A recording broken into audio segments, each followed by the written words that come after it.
Hot normal gold இது மூணு டெம்பரேச்சரும் அதிகமா இருக்கும். ஆனா நார்மலா தான் இருக்கும். இது ஹாட் வந்து ரொம்ப சூடா இருக்கும். வாயில அப்படியே குடிக்கூடாது, மிக்ஸ் பண்ணி தான் குடிக்கணும். கோல்டு இல்லை நார்மல்.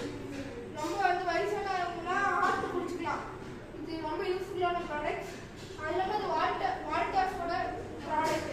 இது ரொம்ப சூப்பராக இருக்கும். நீங்கள் ப்ளூ ஸ்டார் தான் பெருசு நினச்சிட்டு இருப்பீங்க, ஆனால் வால்டாஸ் தான் சூப்பராக இருக்கும். ப்ளூ ஸ்டாரோட பார்க்கலாம். Black colour.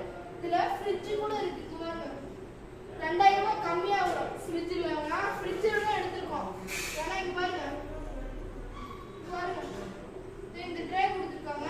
இதில் 2 சைடில் வச்சுக்கலாம், கீழே மேலே. இப்படி வச்சுட்டா எந்த சைடில் வேணாலும் வச்சுக்கலாம். அதுக்கப்புறம் இங்கே பாருங்க, எங்கள் மாமா நடுவில் முட்டையோட கிராஸ் பண்ணுறாரு. நீங்கள் பொடி மசி அப்படியே அதை ஆட் பண்ணுறா. இதில் பாருங்க கவர்